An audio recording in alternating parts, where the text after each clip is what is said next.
Do you go into the game saying you need to run a balanced offense, or do you believe in balance, or is it just a matter of what the game calls for? Well, I think that everybody wants to be balanced because if you're balanced, you're unpredictable.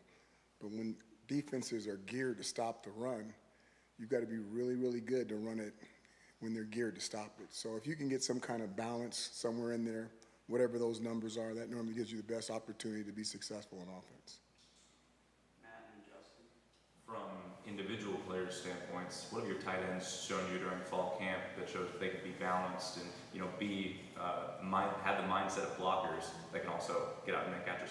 You know, that's interesting because I got an opportunity to talk to him today, and I think I've had tight ends that have played for me before at this school, and both of them or all three of them ended up being in the pros.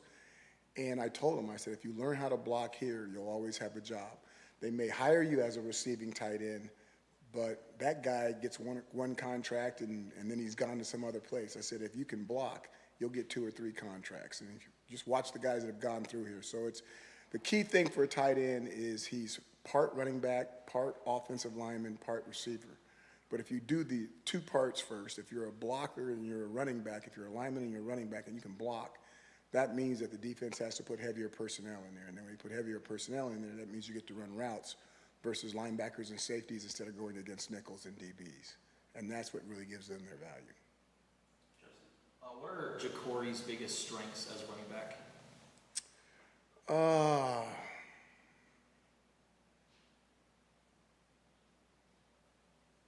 He's big.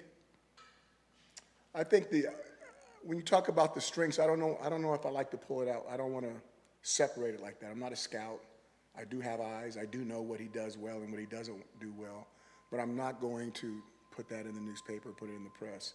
I think that that entire group has worked hard, and I think as a group, we've got a very good group. I think we're almost 4 deep, and I'm excited to see what they can do.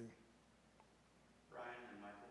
When we talked with you last week, you had said that you really hadn't seen the possible starting lineup on the offensive line working together with this extra week. Do you feel more confident that you're going to have the best 5 out there, both in terms of health and performance? You never know with the health. We still got some guys that are banged up from a camp, and as they get healthy, and if they show us what they need to show us, they'll have an opportunity.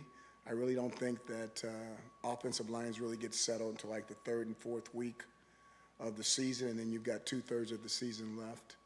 But I am excited about what I've seen the last 4 or 5 practices out, and I do think that they're coming together.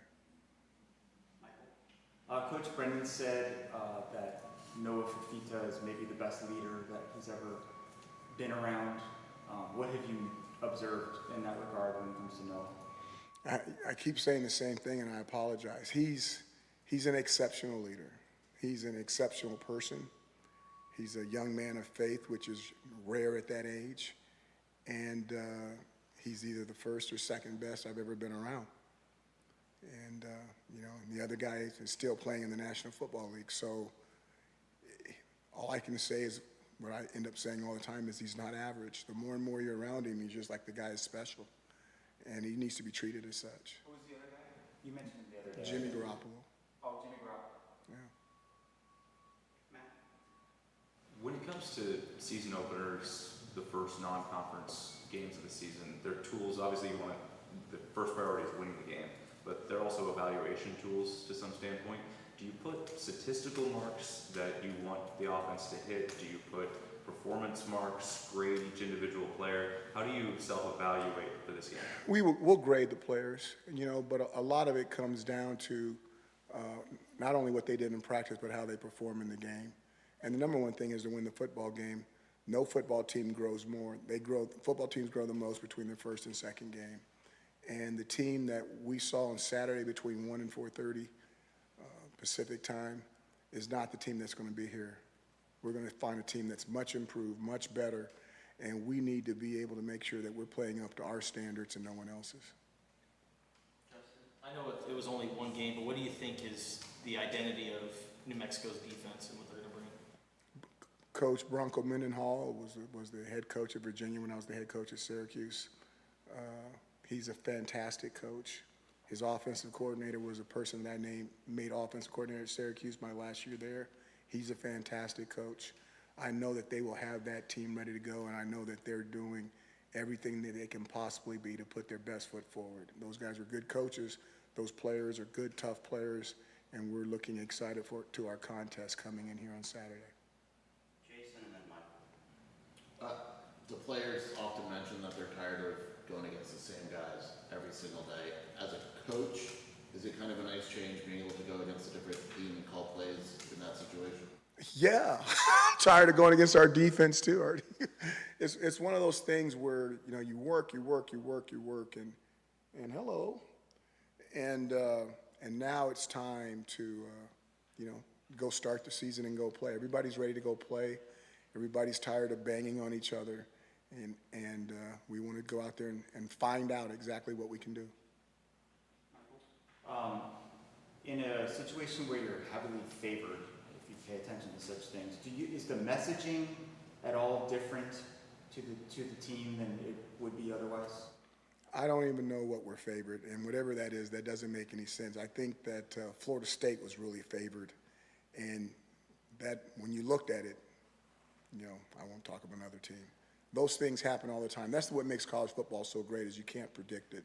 And what we need to do is cross the T's, dot the I's, win the turnover battle, make sure our kicking game is intact, score points on offense, stop them on defense, play with a physical attitude, keep penalties to a minimum, and then maybe, if we do all that, maybe we'll have a chance. This is what, first time in maybe 13 years that you're heading into a season opener where you don't have to worry about all the ducks in the row, just a set one. How is this kind of, this preseason, all that been for you, not having to worry about everything? I thought I would sleep better, but I'm not. I really thought I would sleep better, but it hasn't happened yet. I'm still sleeping the same hours those last 13 years. But it's interesting to get back to just worrying about 54 guys instead of 108 or 120. And it really allows you to focus and really give more to the 54. And I'm looking forward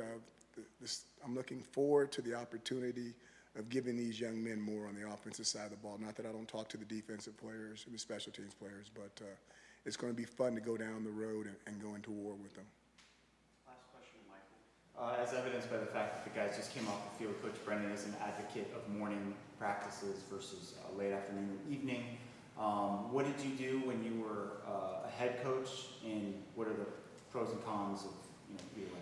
Well, you're trying to get me to go against my head coach. I can't do that. But we started off, when I first started as a head coach, we were an evening practice team. And when we ended up, we were a morning team. And to me, mornings, you get the best out of the young men before they go into the classroom. And they're all going to go into the classroom and do their best. It's an early start, and it's a long day for the coaches, but, you know, we'll get over it. And we can get tired. We just don't want them to get tired. And by going early in the morning, you can get the men early to bed so they can get their rest, which is important to be ready to go the next day. And the last thing that I'll say on that is when they have to check in to a football complex at 6:30, between 6:30 and 7 a.m. in the morning for a 9 o'clock practice or a 10 o'clock practice, it kind of puts them in the same pattern that they're going to need to be in when they leave college and they start work and they're providing for their families. So, you know, get up early, go to work, do your job, come home, enjoy your lifestyle. And that's one of the things that I thought that was really positive in moving to morning practices. All right, that's our time. Thank you, guys. Thank you.